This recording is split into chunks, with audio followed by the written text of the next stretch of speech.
Hi everyone, welcome back to a new video to a new vlog.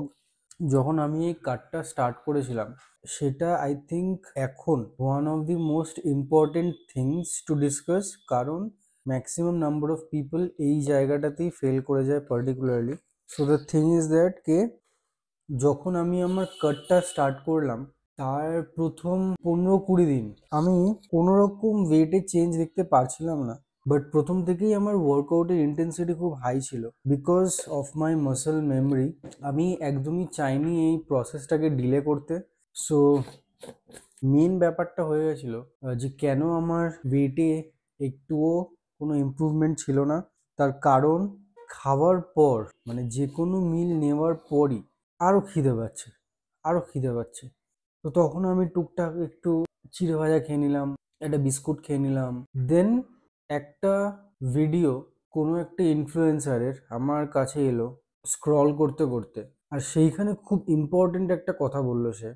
সেটা হলো যে যখনই তোমার খাওয়ার পরেও খিদে পাচ্ছে, স্পেশালি এই কাটের টাইমে, সেইখানে একবার একটু পজ নিয়ে একবার চিন্তা করার চেষ্টা করো, is it your hunger or boredom? If it is a hunger, then যে লাস্ট মিলটা তুমি নিয়েছো মেবি সেটার ক্যালোরি তুমি ঠিকমতো কাউন্ট করোনি, বা কম ক্যালোরির ফিলিং কিছু খাওনি, কোনো ফাইবার অ্যাড করোনি, বা এটা কোনো খিদেই নয়, এটা কোনো হাঙ্গারই নয়, সিম্পলি এটা বোরডম।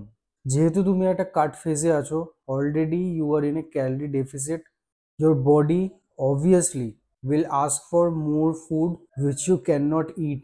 সো ওই দিনটার পর থেকে যখনই কোনো মিল নেওয়ার পর আমার এরকম হাঙ্গার ফিল হতো, I just used to take a pause and ask myself whether it's actually a hunger or I'm just getting bored.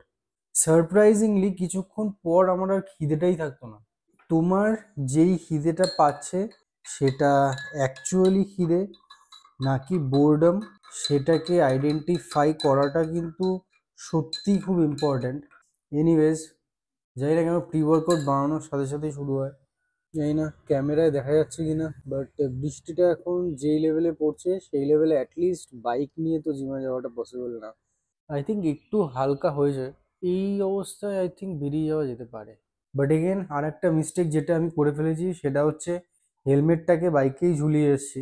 Now even if I use the helmet, তাও আমার মাথা ভিজে যাবে, তার কারণ হেলমেটটা বাইকেই রয়েছে, ওইখানেই ভিজছে। অলরাইট, সো চলো, ফর্চুনেটলি বৃষ্টি কমে গেছে, এখন এটাকে তাড়াতাড়ি ফিনিশ করি আর তাড়াতাড়ি আগে জিমে যাই। তারপর যদি ওইখানে ফাঁকা থাকে, সুযোগ পাই, তাহলে বাকিটা করবো। Otherwise let's see. যে এখানেই হালকা করে হেলমেটটাকে রেখে চলে গেছে। কি বলবো ভাই, মাঝ রাস্তাতেই জোরে বৃষ্টি নেমে গেল। এখন একটা জায়গায় একটু আশ্রয় নিয়ে দাঁড়িয়েছি, কারণ হেলমেটের জন্য মাথাটা তো বেঁচে যাচ্ছে কিন্তু গাটা ভিজে যাচ্ছে। আই থিঙ্ক এবার যা ওয়েদার হচ্ছে, যেটুকু কমেছে সেটুকুতে বেরিয়ে যেতে পারবো। সো টাইম ওয়েস্ট না করে লেটস গো। একটা ভার্টিক্যাল পুল আর একটা horizontal pool, for me personally I think it works. এই মুহূর্তে এই সাইডে যে পিকচারটা দেখছো সেটা কয়েক মাস আগের, আর এই সাইডেরটা এখন। আর এই যে ট্রানজিশনটা সেটা কমপ্লিটলি আমি কমপ্লিট করেছি with one vertical pull and one horizontal pull. আর যে জিনিসটা আমি আগেও বলেছি যে if you are an intermediate or advance athlete তাহলে এইটা খুব ভালো কাজ করবে, but if you are a beginner তাহলে এইটা নিয়ে আই থিঙ্ক একটু প্রবলেম আছে। কারণ শুরুতে you have to experiment with all of the variations that you have. আর সেই ভেরিয়েশনসগুলো এক্সপেরিমেন্ট করার পর কিছু পার্টিকুলার ভেরিয়েন্টস বেরিয়ে আসবে যেটা পার্টিকুলারলি তোমার ফিজিকের জন্য এফেক্টিভ হবে। এক্সপেরিমেন্ট করতে থাকো, যেই দুটো পছন্দ হয়, দুটো বা তিনটে, সেই দুটোকে অ্যাডাপ্ট করো, আস্তে আস্তে সেই দুটোকে মাস্টার করো, and you will gradually see the results. কারোর কথায় এটা বিশ্বাস করে কোনো লাভ নেই যে একটা ভার্টিক্যাল পুল আর একটা horizontal pull works, whether it is Sakib or me or anyone else. Experiment করো, যদি এটা তোমার জন্য ওয়ার্ক করে then good, go for it. Otherwise আলাদা আলাদা ভেরিয়েশনস ট্রাই করো, যেটা কাজ করবে সেটাকে নিয়ে এগাও। তোমার ফিজিক তোমার ফিজিক, আমার ফিজিক আমার ফিজিক, সাকেতের ফিজিক সাকেতের ফিজিক, আর বাকিদের ফিজিক বাকিদের ফিজিক। ইন্ডিভিজুয়ালসরা আলাদা। সো প্রত্যেকের জন্য যেই জিনিসটা বা যেই ভেরিয়েশনটা কাজ করবে সেই ভেরিয়েশনটাই তাদেরকে নিয়ে চলা উচিত, আর সেটাকেই আস্তে আস্তে প্রগ্রেসের দিকে নিয়ে যাওয়া উচিত উইথ টাইম, আর that will give you the original result.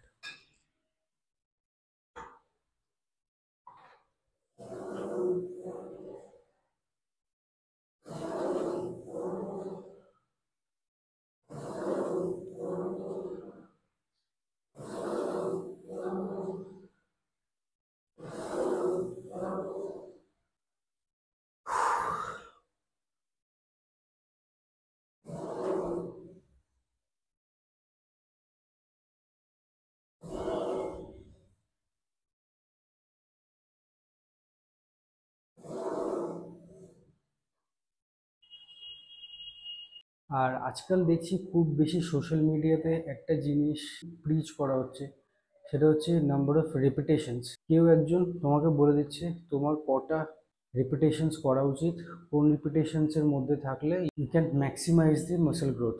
But I personally believe কোনো পার্টিকুলার রেপ রেঞ্জ একজন ইন্ডিভিজুয়াল ফলো করলে, সেটা মানে অন্য কারোর বলা কোনো রেপ রেঞ্জ যদি একটা পার্টিকুলার ইন্ডিভিজুয়াল ফলো করে, তাহলে আই ডোন্ট থিঙ্ক সেক্ষেত্রে সেরকম কোনো লাভ হতে পারে। তার কারণ to get the maximum muscle growth আমার মনে হয় টিল ফেলিয়ার যাওয়াটা সব থেকে বেশি ইম্পর্টেন্ট। সো কেউ যদি বলে 15 to 20, 10 to 12, 10 to 15 রেপসের মধ্যে করতে, তাহলে সে ব্লাইন্ডলি বলছে। তার কারণ সে এটা জানে না যে তুমি কি ওয়েট নিয়ে, কোন ওয়েট নিয়ে করছো। এখন তুমি 70 কেজিসের সাথে একটা পুল ডাউন 15-20 রেপস করতে পারবে না। কোন ওয়েট তুমি সিলেক্ট করছো আর সেটা দিয়ে ফেলিয়ার অবধি কত নাম্বার রেপে তুমি সেটাকে কমপ্লিট করছো, সেটা some other person can not decide.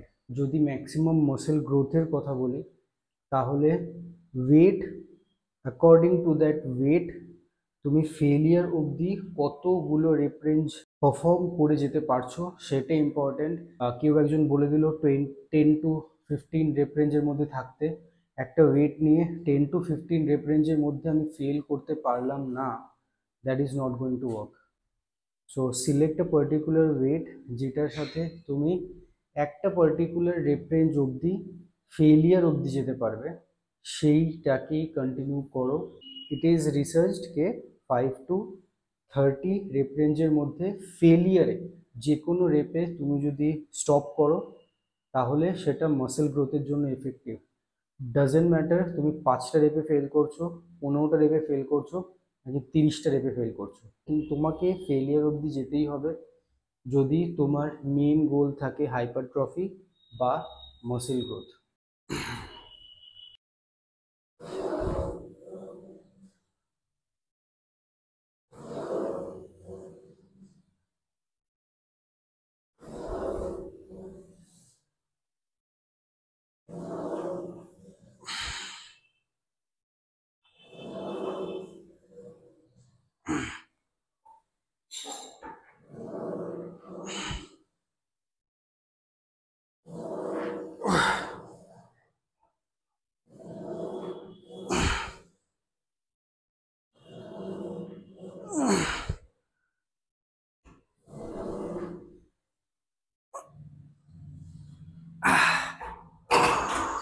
So lat pull down হয়ে গেছে 15 থেকে 20টা রেপ, বাট না, 15 থেকে 20টা বা কোনো রেপ রেঞ্জই নয়। জেনারেলি টিল ফেলিয়ার, সেটা 5-এ হোক বা 10-এ হোক। 75 কেজিসের সাথে এখন ট্র্যাক রেকর্ড চলছে, বাড়াতে পারছি না, মানে বাড়িয়েছি, একটা অবধি বাড়িয়েছি, 7 রেপ অবধি গেছে। এবার next target till 8 rep. So lat pull down done. এবার এটার মধ্যে রোয়িং হবে। এইটার, এই মেশিনটার যে পজিশনটা, এটাতে রোয়িং করতে আমার এই কারণেই ভালো লাগে, এটা রিয়ার ডেল্টকেও হিট করতে খুব হেল্প করে। যদি দরকার পড়লো একটা দুটো সেট রিয়ার ডেল্টের করে নিই, আদারওয়াইজ আই লিভ ইট।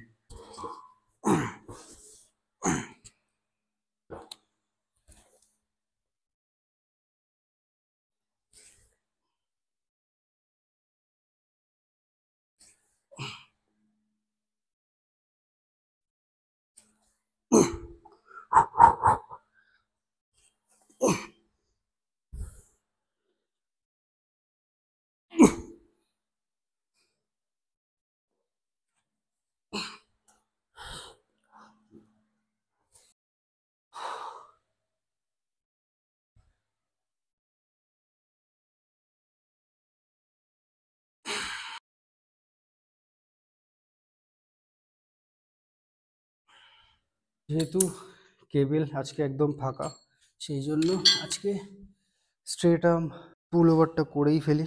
এই স্ট্রেট বারটা আমি ইউজ করি। হোয়াট ইফ এই কেবলটা খালি না থাকতো? যদি না থাকতো অবভিয়াসলি করতাম না।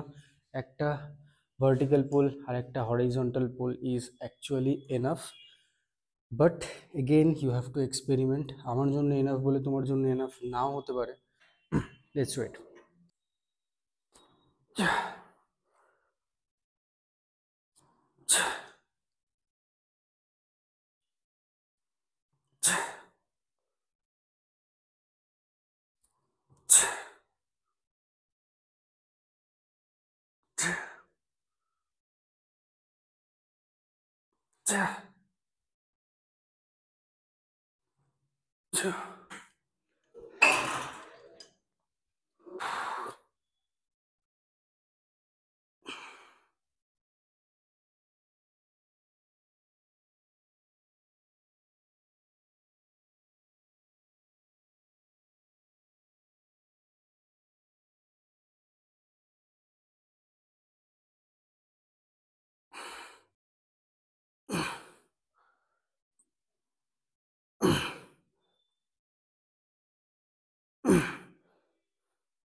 ওকে, সো ব্যাক ডান।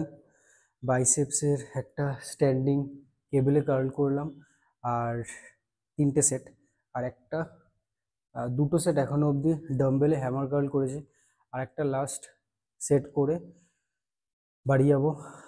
দেখছি একটু যদি রিস্টের করি, বাট হ্যামার কার্লে মোস্টলি রিস্ট ওয়ার্ক করে যায়, আর ডিউরিং ল্যাট পুল ডাউনও রিস্ট অনেকটা ইনভলভ হয়ে যায়। তো ওইখানে অনেকটা রিস্টের কাজ হয়ে যায়। সো আই ডোন্ট থিঙ্ক আলাদা করে মানে হিট করার কোনো প্রয়োজন আছে। বাট হ্যাঁ, যদি মনে হয় তাহলে একটা রিস্ট কার্লও মেরে নেব। If I talk about the entire arms, ট্রাইসেপসে আমি একটু হেভি ওয়েট যাই, আর ওখানে একটু ভলিউমটা বেশি থাকে বাইসেপসের তুলনায়।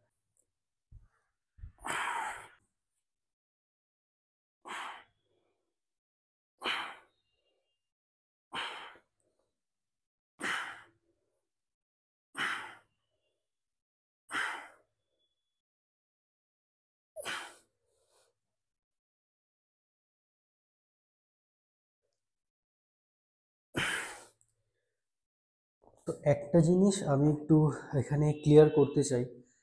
এই যে আমি যতগুলো এখানে যাই কথা বললাম যে এই রেফারেন্স ওই রেফারেন্স তোমার জন্য না, এটা না তোমার জন্য, সেটা না তোমার জন্য, আমি কিন্তু শুধুমাত্র সোশ্যাল মিডিয়া ইনফ্লুয়েন্সার্সদের কথা বলছি, বা আমি নিজের কথাও বলছি। যারা বা যে তোমাকে চেনে না, তোমাকে জানে না, তোমার নাম্বারস জানে না, তাদের কথা বলছি, নট ইয়োর পার্সোনাল ট্রেনার। যে তোমার পার্সোনাল ট্রেনার হবে, যে পার্টিকুলারলি তোমাকে ট্রেন করছে, তার কথা কিন্তু অ্যাবসলিউটলি শুনতে হবে। তার কারণ সে ট্রেন করার আগে তোমাকে পুরো ওপর থেকে নিচ অবধি কাউন্ট করে নিচ্ছে। তোমার কি ব্যাপার আছে না আছে, পজিটিভস নেগেটিভস, সে সব একবারে ইভ্যালুয়েট করে তারপরই তোমাকে বলছে তোমাকে কি করতে হবে। Even I am thinking to hire a coach, because এবার নেক্সট লেভেলে যাওয়ার টাইম এসে গেছে। So I am just planning for it. But হ্যাঁ, always listen to your personal trainer, কারণ তারা কিন্তু বেসড অন নাম্বারস তোমাকে অ্যাডভাইস করে, তোমার চার্ট বানায়, তোমাকে ওয়ার্কআউট করায়। So, personal trainers are the best person who you can listen to go to the next level. হ্যাঁ, ঠিক আছে। Alright, so back home. এখন সব থেকে ফার্স্ট জিনিস হবে ক্রিয়েটিন, আর তার সাথে মোস্টলি একটা কলা। আর তারপর যেহেতু আজকে ছুটি, সেহেতু আজকে একটু চিট করার জন্য 1 কাপ ছোট ছোট চা খাবো। উফ, বহুত ইচ্ছা করছে খেতে, আছে কিছু করার নেই। আর এই পায়ের যদি আপডেট দিই, তো ওটায় ব্যথাটা তো একদমই নেই আপাতত, কিন্তু ওই হালকা যে ব্লাড টাইপের ব্যাপার আছে সেটা এখনো আছে। গত 2 দিন আগে আমি যেই হোমিওপ্যাথি ডক্টরটাকে দেখাই, তাকে দেখিয়ে কিছু মেডিসিনস এনেছি। উনি একটা ড্রপ দিয়েছেন, সেটাকে অ্যাপ্লাই করার পর আই থিঙ্ক অনেকটা ইমপ্রুভ হয়েছে। বাট এই ব্লাড টাইপের ব্যাপারটা আছে, যেটাকে এখন একটু ক্লিন করে ওই ড্রপটাকে আবার অ্যাপ্লাই করব, যাতে অ্যাজ সুন অ্যাজ পসিবল এটা ঠিক হয়ে যায়। কারণ এই পায়ের পজিশনটার জন্য কিন্তু আমি জুতো একদম পরতে পারছি না, যার জন্য আমি ট্রেডমিল করতে পারছি না, ঠিক আছে, আমার স্টেপস কমপ্লিট করতে পারছি না জিমে। বাট আমি কিন্তু বাড়িতে রেগুলার বেসিসে even more than 15,000 steps complete করছি। জাস্ট আমি কিছু এক্সকিউজেস অ্যাকচুয়ালি অ্যাপ্লাই করছি to complete my steps. During your fat loss journey it is very important to add on minimum 10,000 steps in your regular routine.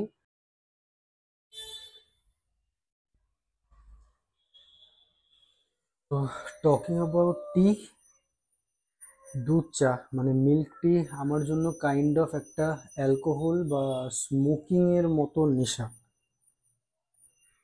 আমি এইমাত্র just realize করলাম যে I was just only talking about T, but I was not thinking about it. চা যে শেষ হয়ে গেছে সেটা ভুলেই গেছিলাম। এখন গিয়ে চা, পাউরুটি এগুলো সব নিয়ে এলাম। এখন চা বসাবো, একটু চা খাবো, আর তারপর যাব একটু বাবা মার কাছে ওই বাড়িতে।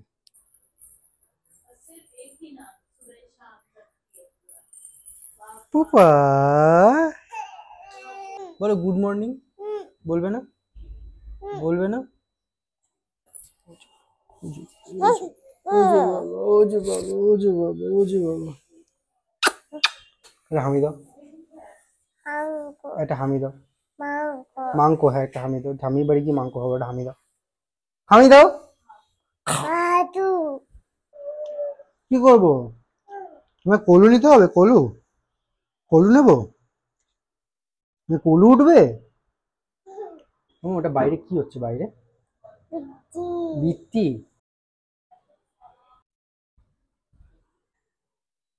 এই দিল जो पूछे